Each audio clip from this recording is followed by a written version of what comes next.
আনন্দপুরে যে গণধর্ষণের ঘটনা ঘটেছে গাড়ির মধ্যে, তা নিয়ে বিজেপি, সিপিএম, কংগ্রেস একযোগে বলছে এগুলো একেবারে নিরাপত্তা না, এর সঙ্গে নিরাপত্তার কোনো সম্পর্ক নেই, একেবারে বিচ্ছিন্ন ঘটনা। কখনো কখনো কোথাও কোথাও সামাজিক কোনো অপরাধ হয়, এটা বাম জমানায় অনেক বেশি হতো, বিজেপির রাজ্যগুলিতে ভুরি ভুরি হচ্ছে। কেন্দ্রীয় সরকারের রিপোর্টে পশ্চিমবঙ্গ এবং কলকাতাকে মহিলাদের জন্য নিরাপদতম বলা হচ্ছে। ফলে এগুলো কোনো সামাজিক অপরাধ যদি হয়ে থাকে পুলিশ তদন্ত করবে, দোষীদের শাস্তি দেবে। এগুলো অবাঞ্ছিত ঘটনা, নিন্দনীয় ঘটনা, কিন্তু সামাজিক অপরাধ যখন কিছু হয়ে যায় পুলিশ প্রশাসন সেই মতো নিশ্চয়ই ব্যবস্থা নেবে।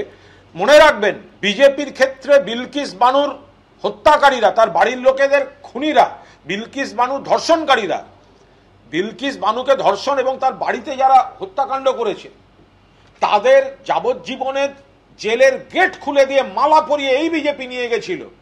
সুপ্রিম কোর্ট আবার ঘাড় ধরে জেলে ঢুকিয়েছে। তাদের কাছ থেকে আমরা কথা শুনবো, তাদের কাছ থেকে তৃণমূল কংগ্রেস শিখবে? হয় নাকি? আজকে থেকে আপনারা নতুন ক্যাম্পেইন শুরু করেছেন, অধিকার যাত্রা বলে। অধিকার যাত্রা কি হবে আসলে এই অধিকার যাত্রা? সর্বভারতীয় নেতৃত্ব মমতা বন্দ্যোপাধ্যায় এবং অভিষেক বন্দ্যোপাধ্যায়ের পরিকল্পনায় পার্টি অধিকার যাত্রায় আজ থেকে শুরু হয়েছে। অধিকার যাত্রা মানে বাংলার যে অধিকার, বাংলার মানুষের অধিকার। এই ধরুন 100 দিনের টাকা দিচ্ছে না, অথচ অধিকার দেওয়ার কথা কেন্দ্রের, দিতে হলো রাজ্যকে। আবাসের টাকা অধিকার। বাংলা থেকে গত 5 বছরে নিয়ে গেছে 4,64,000 কোটি টাকা, আর বাংলার বকেয়া 1,50,000 কোটি টাকা দিচ্ছে না। বাংলার অধিকার, মানুষের অধিকার।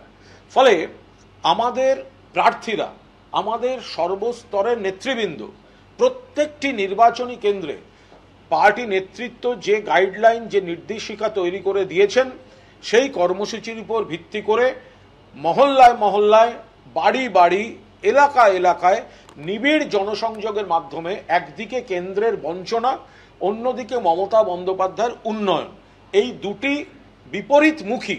মমতা বন্দ্যোপাধ্যায়ের উন্নয়নটা হচ্ছে মানুষের স্বার্থে, আর কেন্দ্রের বঞ্চনাটা হচ্ছে বাংলার বিরুদ্ধে। যথেষ্ট কড়া ভাষা, কড়া মনোভাব প্রয়োগ করেছেন মুখ্যমন্ত্রী, যে আমার পরিবার থেকে যদি পরপর সবাই লোকসভা নির্বাচনে বা কোনো নির্বাচনে টিকিট চান, তো তাহলে তো সেটা পরিবারতন্ত্র হয়ে যাবে।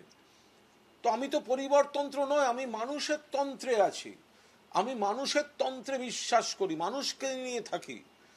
নিজের ভাই সম্পর্কে যেভাবে কড়া কঠোর মনোভাব নিয়েছেন মমতা বন্দ্যোপাধ্যায়, তাতে পরিবারবাদ যে মুখ্যমন্ত্রী সমর্থন করেন না, পরিবারবাদ যে তৃণমূল কংগ্রেস সমর্থন করে না, সেটা কিন্তু মমতা বন্দ্যোপাধ্যায় একদম স্পষ্ট করে দিয়েছেন। ফলে পরিবারবাদ বিজেপি প্রমোট করে, সেখানে জ্যোতিরাদিত্য সিন্ধিয়া, সেখানে দেখতে পাবেন অনুরাগ ঠাকুর, সেখানে দেখতে পাবেন বাংলায় অধিকারী প্রাইভেট লিমিটেড।